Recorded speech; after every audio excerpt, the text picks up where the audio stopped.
Cette carte de l'Afrique montre bien ce que j'ai envie de dire, d'exprimer, de crier fort. C'est que Dieu a un projet pour le monde entier.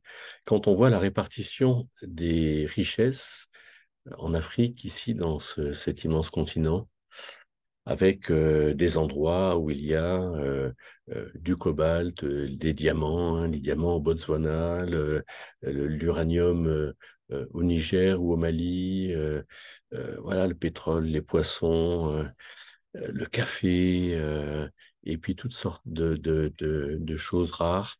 Alors je crois qu'il y a un, un véritable projet de Dieu qui est extrêmement varié, qui est extrêmement euh, euh, conçu d'avance et dans lequel nous avons intérêt à nous trouver.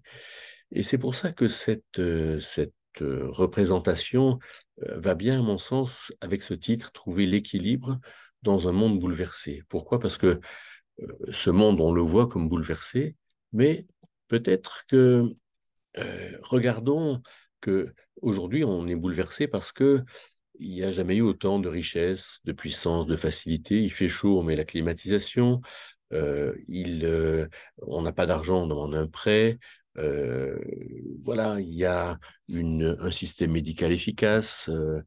Il y a quand même, je crois qu'on n'a jamais été aussi bien soigné qu'aujourd'hui et en France, dans le monde. Il y a un système social abouti. Moi qui m'occupe de gens en difficulté, je le vois vraiment. Il y a un système financier qui fonctionne, même s'il est fragile. Et donc, on se dit, mais si tout cela s'arrêtait de fonctionner. Et de ce fait, alors quand on a quelques petits soucis d'argent, de santé, d'emploi du temps, ben, il y a de l'insatisfaction, de la frustration, de la fébrilité.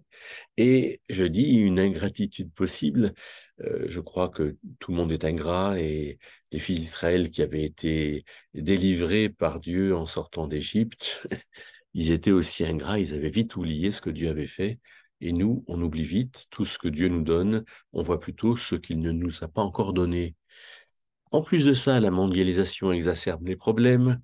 Bah oui, quand on regarde la télé, la radio, Internet, c'est vrai qu'on sait énormément de choses sur énormément de choses. On a appris que la Chine veut peut-être ne plus passer par le Cap de Bonne-Espérance, l'Afrique du Sud, pour exporter ses denrées, plutôt passer par le Nord, avec le réchauffement de la planète. Alors, on sait toutes ces choses et on peut comparer, craindre, avoir des colères.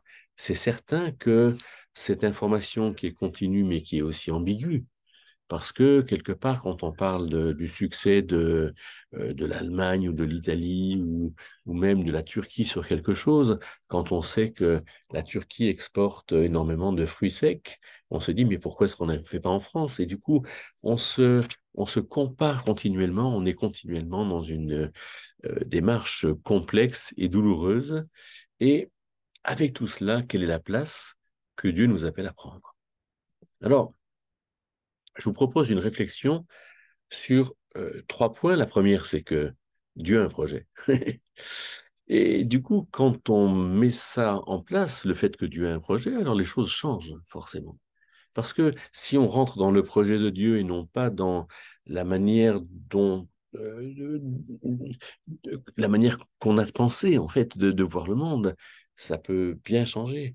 Deuxièmement, c'est que le monde fait ses expériences, c'est-à-dire que Dieu appelle le monde à faire ses expériences. Et du coup, si on comprend aussi ça comme ça, on se lamente moins sur toutes les difficultés, les exactions et le fait que aujourd'hui, il y ait quantité de situations dans lesquelles on peut être horrifié si on les regarde de trop près. Et avec ces deux premiers points, alors je crois qu'on peut vraiment réfléchir à comment trouver notre place de chrétien. Regardons en premier ce projet de Dieu. Il me semble que avec cette expression des Lamentations de Jérémie, chapitre 3, verset 37, qui est ce qui dit une chose et elle arrive quand le Seigneur ne l'a point commandé, c'est que Dieu est souverain, on a du mal à l'imaginer, notamment bien sûr du point de vue scientifique, du point de vue de l'action. Comment serait-ce possible qu'avec 7 milliards de personnes, que Dieu soit absolument à la base de tout? Mais quand même. Voilà, Dieu le dit. Et le chapitre 3 des Lamentations est le chapitre où euh, le bien-aimé de Dieu souffre parce qu'il est incompris, rejeté, etc. Et là, c'est là où justement Jérémie dit que rien ne se fait sans le consentement de Dieu. Regardons déjà ça dans ce projet que Dieu a, et quand même, Dieu permet les choses, mais il ne les veut pas forcément. C'est pas Dieu qui veut la guerre, qui veut les exactions, qui veut qu'on dépossède quelqu'un. Euh, mais voilà, Dieu le permet, n'est-ce pas de la bouche du Très-Haut que viennent les maux et les biens? Autrement dit, rien ne peut se faire sans que Dieu ne l'autorise. Et alors, à ce compte-là, on peut rien contre lui.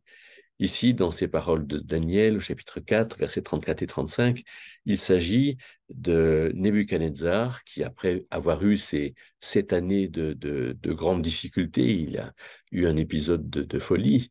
Alors, il dit, lui qui est le despote, hein, je crois qu'il a fait un règne de 45 ans environ, hein, c'était le premier des 6 rois babyloniens, et de cet empire babylonien qui était terrifiant. On peut rien, il dit, on peut rien contre Dieu. Hein, je bénis le Très-Haut, et il dit, sa domination est d'une domination éternelle. Et voilà, il n'y a personne qui puisse arrêter sa main et lui dire, que fais-tu? C'est très intéressant de voir que, alors Daniel, qui est ici, qui écrivait au temps de Nebuchadnezzar, puisqu'il était à sa cour, euh, relate ces propos de Nebuchadnezzar. Dieu est souverain, et si on intègre ça dans notre regard sur la société, avec la pollution, avec la corruption économique, avec quantité de choses, ben, on peut changer un peu de discours et arrêter de se plaindre. Dieu a son plan. Dieu a son plan, mais c'est aussi un plan qui nous ennuie, hein. Il a dit à Jérémie, je fais venir sur ce lieu-ci un mal tel que quiconque l'entendra, les oreilles lui tinteront. Autrement dit, dans le plan de Dieu, il peut y avoir des souffrances collectives et le devenir d'un pays qui va quelque part subir, à mon sens, non pas ce que Dieu aura voulu pour lui, mais ce que lui-même se sera préparé, mais Dieu l'aura permis. Hein, le plan de Dieu dans sa souveraineté, mais qui est finalement de laisser faire quelque chose à un pays qui aurait choisi, comme par exemple l'Irak, d'envahir le Koweït dans les années 90. Autre idée de Dieu révélée à Jérémie, pensez de bien et non de mal pour vous donner un avenir et une espérance. Autrement dit, ce que Dieu permet, ce sont des pensées de bien, même si ça vous fait mal, et pour vous donner un avenir et une espérance. Autrement dit, Dieu est souverain, Dieu a un plan, mais Dieu a un plan pour notre bien. Alors, quel est ce plan? On pourrait dire que du point de vue individuel, oui, le plan de Dieu, c'est que tout le monde se convertisse, que les individus deviennent ses enfants. Mais il y a aussi un plan collectif, un plan dont on ne parle pas tellement, je trouve, dans le monde chrétien, c'est-à-dire qu'il y a un pays ambassadeur qui est Israël. Il y a une promesse qui est faite à Abraham en Genèse 12, verset 3, en ta descendance, c'est-à-dire par le Christ, seront bénies les nations. Il y a un pays que Dieu a voulu mettre en avant. Et quelque part, il faut ne pas s'étonner du fait que Nebuchadnezzar est devenu le grand despote, hein, le grand empereur du monde qu'il a été, quand le dernier roi, Sédécias, a chuté et qu'il n'y a plus de roi en Israël, qu'il n'y a plus de pays d'Israël. Autrement dit, il y a un plan de Dieu qui se fait pour Israël et pour et les nations et Israël étant ensemble dans ce plan de Dieu, un plan qui passe par le fait que les nations connaissent la loi qu'il y a en Israël. La loi de Moïse, qui était une loi adaptée et que les nations devaient regarder de près. Hein, vous voyez, garder ses commandements, ses statuts, ses ordonnances, afin que tu vives. La loi n'était pas pour dire aux pécheurs qu'ils faisaient du mal. Bien sûr, le Nouveau Testament en parle, mais c'était une loi qui était là pour que le pays aille bien. Donc, ce roi devait venir euh, être reconnu comme roi. Mais le problème, c'est que le Christ, Jésus, le Christ, ça veut dire le Messie, hein, c'est pas son nom de famille. Euh, Jésus, il a pris cette forme d'esclave, nous dit l'Épître aux Philippiens, chapitre 2, verset 7. Il s'est anéanti parce que lui qui devait régner, il est venu servir. Il a attendu qu'on le reconnaisse, mais on n'a pas reconnu. Voilà Dieu et son plan. Mais cette opposition du pays d'Israël et des Romains était une opposition profitable, puisque Dieu était dans le Christ. Le Christ, c'était Dieu fait homme, et nous dit de cette épître de Paul aux Corinthiens, il réconciliait le monde avec lui-même, ne chargeant pas les hommes de leur faute. Autrement dit, par la chute d'Israël, Dieu a son plan. Intéressant. Et quelque part, il y aura un moment où, nous dit le Seigneur Jésus en Matthieu 24, 21, il y aura une grande tribulation. C'est-à-dire que le peuple d'Israël étant reconstitué, quelque chose qui est futur pour nous, il y aura une grande tribulation telle qu'il n'y en aura point eu depuis le commencement du monde jusqu'à la fin. Et pourquoi? Parce que pendant ce temps-là, ça sera l'Antichrist qui y régnera. Il y aura, à mon sens, plus de chrétiens sur la terre parce que l'Église aura été enlevée avant. Et Dieu montrera au monde ce qui se passera quand il y aura un roi qui sera fou, un roi qui sera sans lui, et toute l'équipe du roi qui sera sans lui. Mais ça ne durera que 3 ans et demi dans le plan de Dieu. C'est ce que nous montre la Bible, mais ce n'est pas mon sujet, donc je ne le développe pas. Et après, il y aura le règne du Christ qui pètera, qui conduira les nations avec un sceptre de fer. Autrement dit, ça ne rigolera pas. Dieu aura son plan et les nations seront bénies par l'intermédiaire du Christ. Le plan de Dieu qui nous permet d'avoir un regard sur notre société qui n'est pas un regard désespéré, parce que Dieu est souverain et qu'il accomplit son plan. Alors, par exemple, dans l'éthique, et notamment dans l'éthique sociale, l'éthique, c'est toutes les lois qui concernent les valeurs morales. Hein, eh bien, la liberté, quelque part, quand quelqu'un se vendait comme esclave, parce qu'il n'avait plus de quoi payer pour lui, pour sa femme, pour ses enfants. Alors il pouvait se vendre comme esclave, mais c'était limité à 6 ans. Et après, il était libre. Donc il y a quand même un plan de Dieu dans les pays qui pourrait être appliqué. Hein. À ma connaissance, il y a encore des esclaves en Mauritanie et de manière plus ou moins officielle. La justice. Alors, les passages qui parlent d'injustice sont nombreux, mais voyez ici, Dieu fustige en Israël cette manière de rendre la justice de manière injuste. Hein, rendez la justice aux faibles, rendez justice aux faibles et à l'orphelin, faites droit aux malheureux, à l'indigent. Dans ce psaume 82, il y a une éthique, il y a quelque chose que Dieu veut pour le pays d'Israël, mais aussi pour les nations. Dieu a un plan et des pouvoirs et des contre-pouvoirs. Aujourd'hui, on a peut-être des pouvoirs et des contre-pouvoirs dans l'appareil politique, notamment avec l'Assemblée nationale et le Sénat, hein, qui ont quand même euh, pouvoirs de puissances différentes, de majorités différentes, souvent. Mais dans l'Assemblée nationale, il y a également le pouvoir et le contre-pouvoir. On en connaît quelque chose en ce moment. Mais on peut dire que, par exemple, Samuel, c'était le contre-pouvoir et Saül le pouvoir. Saül était roi, mais c'était quand même Samuel qui venait le reprendre. Le niveau de vie, il fallait permettre à tous d'avoir un niveau de vie correct. Hein, tu ne garderas pas jusqu'au lendemain le salaire du mercenaire. Ça veut quand même tout dire. Dieu veut que les gens dans le pays vivent de manière correcte. Il avait fait des règles sur l'alimentation dans le livre de Lévitique. Il avait fait des règles sur la santé. Il fallait que celui qui avait une maladie contagieuse sorte du camp. Hein, avec le Covid, on connaît quelque chose sur les contaminations. Il avait fait des choses sur l'éducation. Et là, je ne fais que vraiment effleurer, survoler ce sujet de Dieu et de l'éthique sociale, c'est-à-dire du plan de Dieu d'avoir en Israël quelque chose qui devait fonctionner.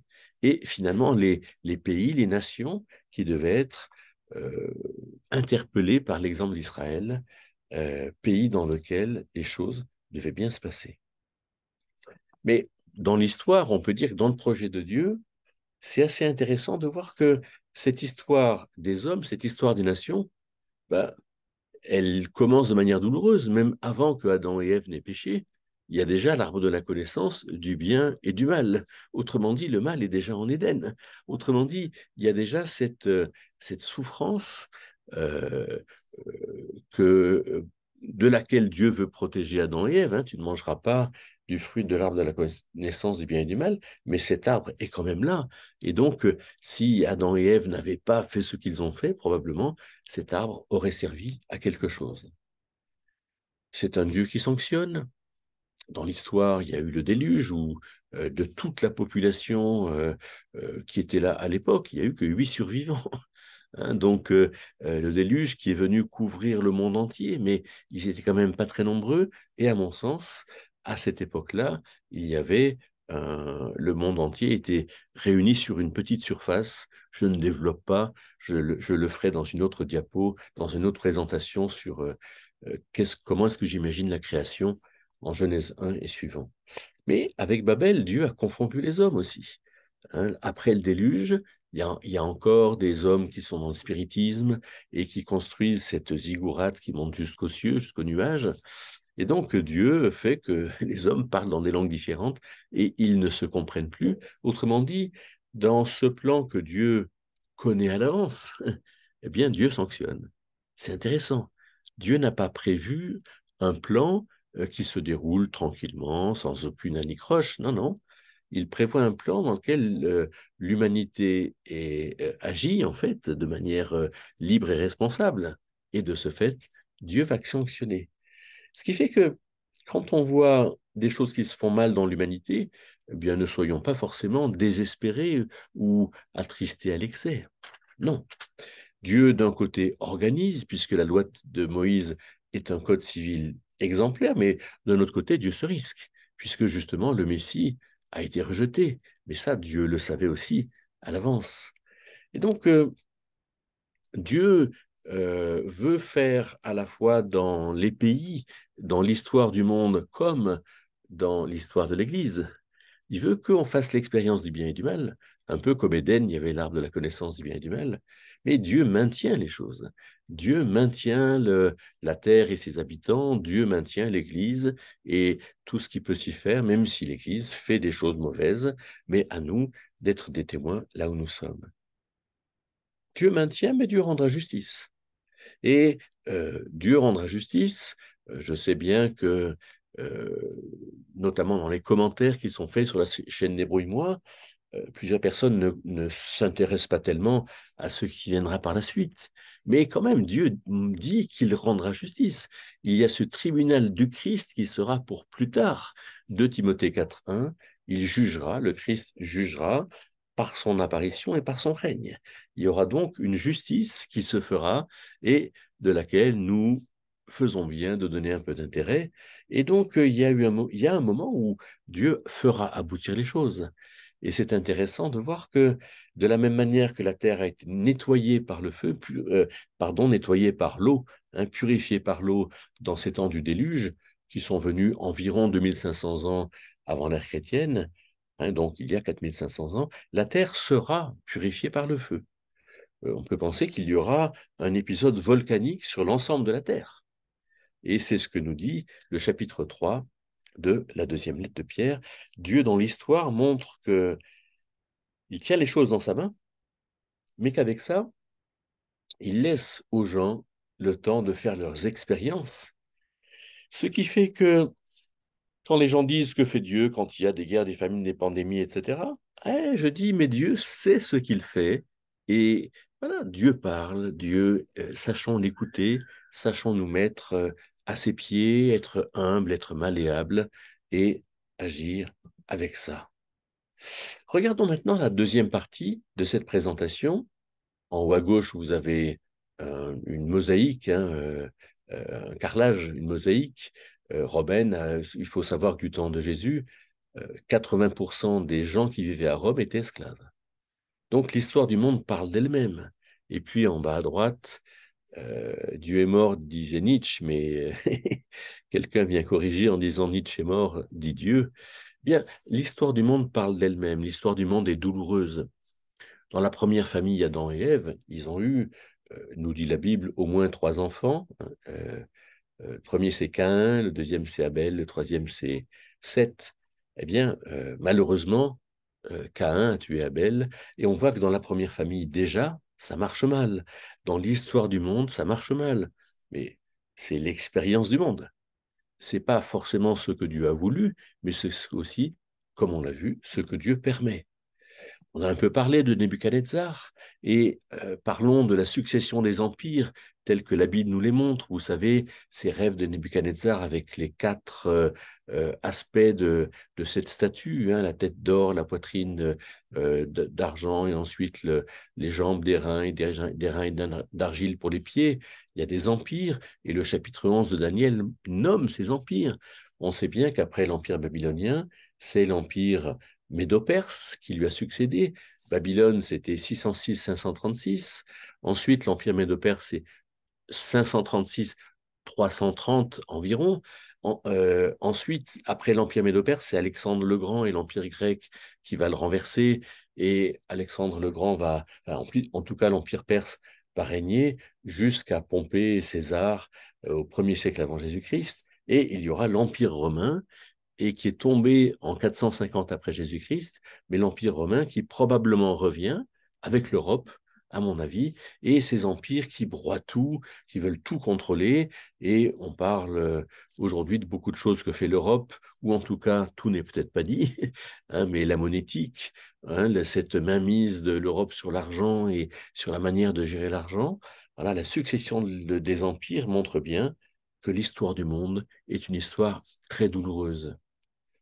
L'Europe réfléchit. Je vous conseille de lire un bon livre que j'ai trouvé très, très intéressant, qui s'appelle L'Europe philosophe de Jean Brun, a montré à partir des philosophes grecs, hein, Platon, euh, notamment avec Platon, Socrate, et puis euh,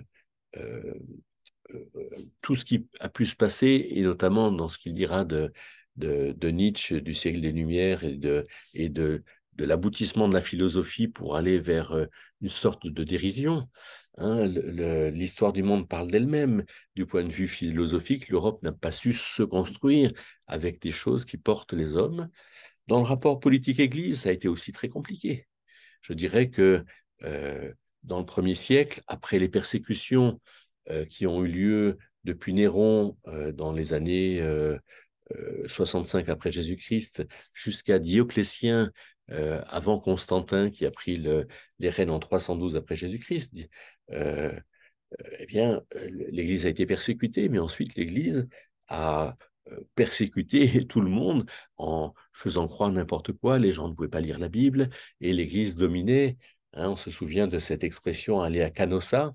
Hein, je crois que c'est au XIIe siècle où l'empereur de l'empire, du Saint-Empire romain germanique, Frédéric II, a été obligé d'aller à genoux devant le pape pour se repentir et pour pouvoir continuer à être l'empereur de cet empire colossal. Et donc l'Église dominait tout, et c'est sous Philippe le Bel, il me semble que c'est je ne sais plus si c'est en 1300 ou 1400, je dis ça de mémoire, mais qui a renversé cela et qui a refusé de se soumettre au pape. Et bien sûr, depuis, le pape n'a qu'un rôle, bien sûr, spirituel et moral. Mais ce rapport entre Église et politique a toujours été mal vécu. Au XIe siècle, quand sont apparus les Cathares, par exemple, eh bien, l'homme le plus riche du Narbonnais, c'était l'archevêque. Hein, on voit comme les choses sont compliquées. Donc, dans l'histoire du monde, alors la controverse de Valladolid, c'est le titre d'un livre qui a été écrit par Jean-Claude Carrère sur l'esclavage et qui a montré que au XVIe siècle, il y a, avec l'Empire, la puissance espagnole, une réflexion entre la puissance espagnole ou les politiques espagnoles et la puissante Église, hein, puisque Isabelle, la reine, était une fervente catholique, mais de savoir si les esclaves avaient une âme, ces esclaves que l'Espagne allait prendre en Amérique centrale, dans l'Amérique du Sud, au nord de l'Amérique du Sud. C'est un peu ce que montre aussi le film Mission avec Robert De Niro. L'industrialisation, elle a apporté beaucoup de bien. Ça fait que aujourd'hui, on peut acheter une table qui nous coûte beaucoup moins cher. Je dirais que beaucoup de choses sont accessibles, même à des gens qui n'ont pas beaucoup d'argent. Mais par contre, on fait travailler des enfants, euh, on achète les choses avec la mondialisation là où ça coûte le moins cher et du coup il y a beaucoup de pollution, il y a beaucoup de...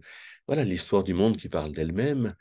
Le machisme qui a régné, je dirais, depuis le début de la création, à mon sens, jusqu'au féminisme au XXe siècle, avec les trois mouvements du féminisme. Euh, voilà, je crois qu'il y a des choses très, très douloureuses, des équilibres que le monde n'arrive pas à trouver. Le postmodernisme, où finalement, après l'industrialisation, la réflexion philosophique, après la paix, hein, qui vient après les deux guerres, eh bien, finalement, dans le postmodernisme, chacun cherche à s'épanouir lui-même, mais on se marche sur les autres. Je trouve qu'aujourd'hui, prendre sa voiture, hein, j'habite à Aix-en-Provence, dans le Midi, mais c'est le Far West. Hein, et tout le monde, hommes et femmes, jeunes et vieux, roule finalement sans laisser passer l'autre quand il a le droit de passer. C'est assez incroyable. Voilà, l'écologie. Hein, Nicolas Hulot, du temps de Chirac, criait au secours. Bon, maintenant, il semblerait que ce soit trop tard et on parle du réchauffement climatique en oubliant qu'en Apocalypse 16, un des sceaux montre les hommes qui blasphèment parce que le soleil chauffe trop. Alors c'est intéressant de voir avec le fait de ne pas mettre Dieu au centre des préoccupations d'une société. Alors il y a quelque chose qui ne va pas, mais en plus de ça, il y a la présence du spiritisme. Hein, on dit, je ne sais pas ce qu'il faut croire, mais que le chiffre d'affaires des médiums en France est à peu près équivalent au chiffre d'affaires des médecins généralistes. Et donc, si ce sont les démons qui commandent, en fait, dans tous les milieux de la société, ce n'est pas étonnant si ça ne va pas bien. Voilà une histoire du monde qui parle d'elle-même, malgré les avertissements répétés de Dieu dans la Bible ou avec les épidémies, les guerres, etc. Et la mort de manière générale. Alors, Dieu nous appelle à faire l'expérience du bien et du mal dans la vie sociale, dans l'économie, dans la santé, dans l'alimentation, dans la famille. Par exemple, aujourd'hui, quand il y a de l'inceste, on est tenu de le dénoncer et de porter plainte. Hein, Dieu nous appelle à évoluer. Je pense qu'il y a vraiment une vie qui évolue. Il y a des choses qui se font quand même de mieux en mieux dans la douleur. Hein. Mais les relations avec les autres pays restent difficiles. Hein, on voit que même si l'Europe est une, ça reste très compliqué. Ça reste très compliqué quand on voit toutes les difficultés qu'a euh, les trois pays de l'ex-Yougoslavie, la Croatie, la Serbie et la Bosnie, avec la définition des frontières et la haine qu'ils ont les uns à l'égard des autres, malgré leur religion personnelle. Hein. On voit les guerres qui se font un peu de partout, on voit tous les problèmes liés à l'immigration, avec finalement des relations avec les autres pays qui restent difficiles. Qu'est-ce qu'il faudrait choisir comme forme de gouvernement? Hein, si on était, vous qui m'écoutez, seul sur une île déserte, qu'est-ce qu'on choisirait en fait? Comment est-ce qu'on permettrait à Dieu de régner sur nous? Hein, c'est très intéressant de voir que à Wallis et Futuna, par exemple, qui sont des îles, des territoires d'outre-mer qui sont sous protection française, mais qui ne sont pas français, ce ne sont pas des départements d'outre-mer, alors on ne peut pas acheter un terrain. Les terrains appartiennent aux familles. C'est intéressant. Oui, mais quelque part, puisque ces terrains appartiennent aux familles, eh bien, il y a aucun investissement, il y a peut-être des difficultés à avoir de l'électricité, du béton, des bateaux pour aller pêcher. Et donc, on voit qu'il y a une tension entre ce que nous apportent finalement les alliances avec les gouvernements, hein, et la mondialisation, et puis notre progrès personnel. C'est très compliqué. On dit que la démocratie est la meilleure des formes de gouvernement. Je dirais que c'est la moins mauvaise. En tout cas, mais est-ce que c'est vraiment démos le peuple qui a Kratos la puissance? Je ne crois pas. Le peuple n'a pas la puissance. Le peuple choisit un gouvernement. Mais je dirais plutôt que c'est la puissance du gouvernement qui fait ce qu'il pense devoir faire. Et je pense que quand même en France, c'est quand même la répartition des richesses qui est la plus à critiquer. Et je dirais que quand on est dans une famille dans laquelle on a déjà de promis une maison, de l'argent pour faire des études, etc., c'est beaucoup plus facile. Mais notre démocratie ne nous permet pas cela. Alors, quelle forme de financement d'industrie, d'écologie? Est-ce qu'il faut... la France est un des pays qui possède le plus d'or, mais c'est pas ça qui nous donne plus de puissance financière. Est-ce que c'est le dollar dans le monde entier qui est quand même la valeur de référence? Et peut-être qu'il y aura un jour où le dollar s'effondrera. Peut-être, hein, ça paraît curieux de penser ça, mais il n'y a pas de... Chaque fois que les États-Unis votent leur budget, on se rend compte que tout est fragile et que suivant ce qui est décidé, et notamment dans les dettes des États-Unis, voilà, tout est fragile, mais les alliances militaires sont fragiles. Hein, les États-Unis aident l'Ukraine en ce moment à tenir tête à la Russie.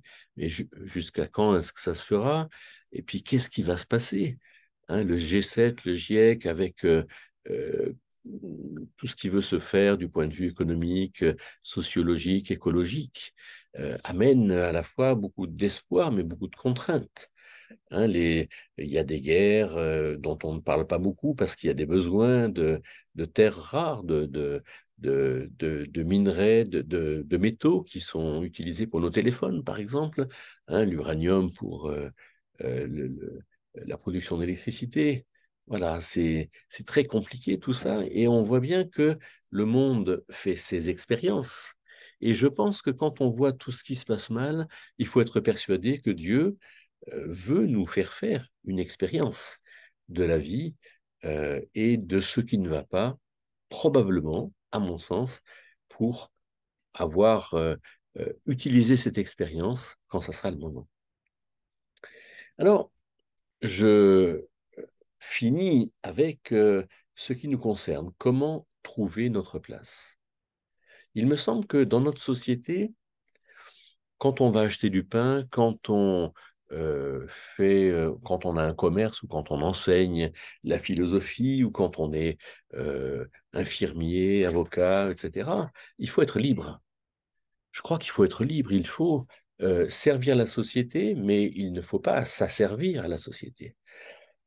Je crois que du point de vue chrétien, c'est la vérité et la justice, c'est de faire quelque chose de vrai au bon moment.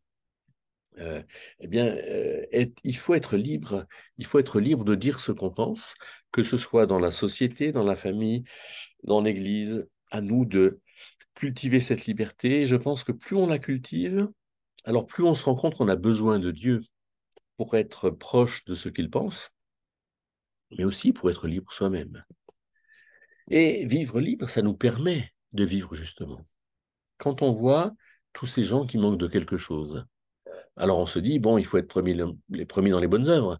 Mais est-ce que ça nous amènerait, est-ce qu'il faut se dépouiller de tout?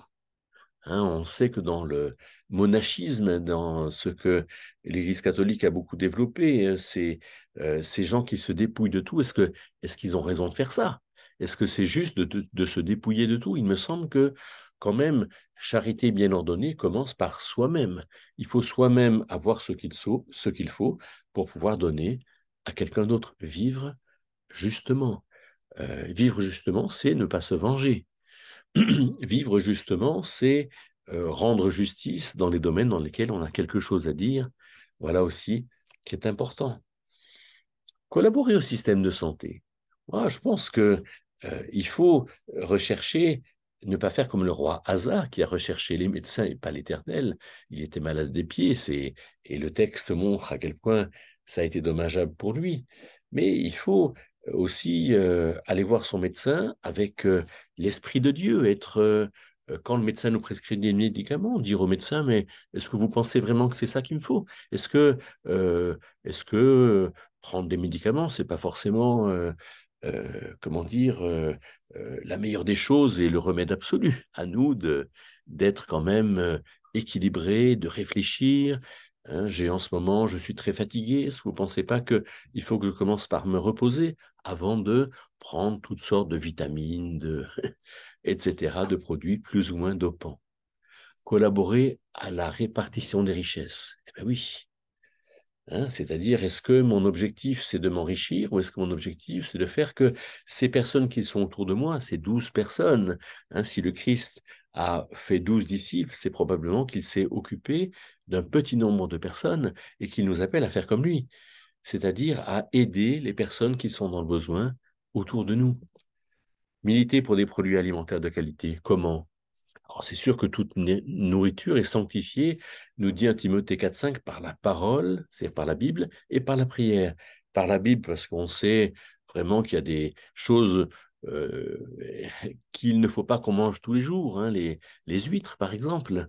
Euh, voilà, il faut faire attention, mais aussi peut-être savoir que il faut une quarantaine de pesticides pour faire du vin qui ne s'abîme pas. Et donc, réfléchir, en fait, trouver notre place dans la société en étant modéré, mais en essayant de réfléchir et de ne pas faire n'importe quoi pour ce qui concerne les produits alimentaires, mais aussi pour le système éducatif. Hein, par exemple, être avec les professeurs, si nos enfants sont euh, au primaire, au collège, en secondaire, savoir aller voir les professeurs, les encourager et puis travailler avec eux. Mais aussi savoir dire à nos enfants qu'ils ne considèrent pas tout comme parole de Dieu. Hein, faire très attention à ce qui est dit et savoir contrebalancer ces choses, là aussi un pouvoir et un contre-pouvoir dans l'éducation qui est apportée dans notre système éducatif, directement ou pas. Et donc, euh, cette place qu'on trouve dans un monde en difficulté, eh bien, le problème, c'est que beaucoup d'entre nous vivent d'après la considération des autres. Ils n'aiment pas déplaire, ils cherchent à plaire, ils essayent d'être acceptés par les autres, mais notre projet personnel, c'est d'aimer son prochain. Dans ces vidéos que je fais, je cherche à dire ce qui est juste, je ne cherche pas à dire ce qui vous plaira. Hein, on cherche à aimer son prochain, c'est faire à l'autre ce que on aimerait qu'on nous fasse à nous, en fait. Hein. Choisir sa liberté, c'est ne pas compenser quand on est fatigué. On ne cherche pas à le compenser par l'alcool. Éphésiens 5,18 nous dit, ne vous énivrez pas, mais soyez remplis de l'Esprit de Dieu. C'est-à-dire que tant qu'on ne trouve pas sa place, on compense. Mais on peut compenser par l'alcool, par des achats compulsifs, hein, aller dans les boutiques et acheter quelque chose parce qu'on est en colère, mais on peut aussi compenser par la fuite, par le footing, par le cinéma, par la drogue, par le sexe, par quantité de choses qui ne sont pas bonnes. À nous de faire ce qu'il faut pour régler nos problèmes et le faisant certainement avec la dynamique de la tâche d'huile, on aidera les gens qui seront autour de nous. À nous d'être libres, mais libres avec l'autorité. Respectons l'autorité de l'Église, respectons l'autorité dans la famille, respectons l'autorité au travail.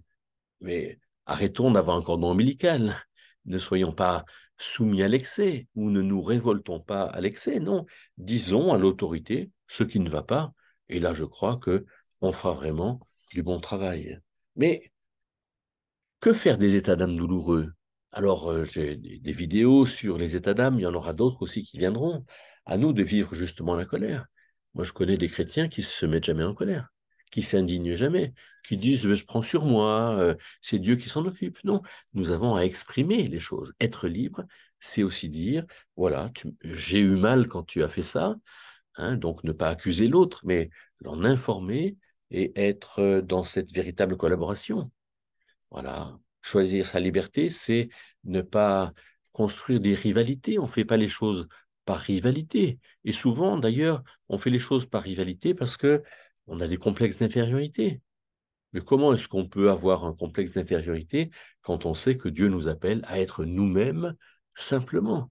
Hein, Romains 12,3 nous appelle à avoir une juste image de soi-même. Eh bien, c'est marcher avec les qualités que Dieu donne, c'est servir Dieu trouver sa place, notamment en choisissant sa liberté. Et puis, voilà, quand on fuit, on n'est pas libre. Quand on fuit, on est prisonnier de la chose qu'on évite, qu'on fuit. Et donc, à nous de cultiver le sens de la responsabilité, à nous d'être dans cette démarche, dans la forme qu'on a vue à la diapo précédente, mais aussi dans le fond, hein, dans la manière de faire, une démarche libre, une démarche qui nous permet finalement de nous souvenir que Dieu fait une œuvre qu'il gère demain de maître. Et donc, mais quand même que, puisque Dieu fait cette œuvre gérée de main de maître, je l'intègre dans le regard que j'ai sur la société. Quand rien ne va dans l'entreprise dans laquelle je suis, eh ben, soit je pars, soit je reste. Mais si je reste, je fais ce qu'il faut. Et faire ce qu'il faut, c'est une expérience utile, quelque chose qui va servir, puisque quand il y aura les noces de l'agneau, alors notre habillement, ça sera ce que nous aurons fait de juste. Ça, c'est très motivant, ça, c'est très important. Et euh, alors le futur sera accompli. Quelque part, Dieu habitera au milieu de son peuple, Dieu sera avec nous. Et il y aura un monde qui aura abouti et qui n'est pas encore abouti. Alors, euh, on sait que ce monde, d'une part, Dieu l'a pensé, mais d'autre part, Dieu permet au monde de faire sa propre expérience, mais à nous de trouver notre place dans cette situation-là, à nous de ne pas être vaincus. Vous voyez, l'emportement, la tristesse, la gourmandise, vaincus par les autres, vaincus par les circonstances.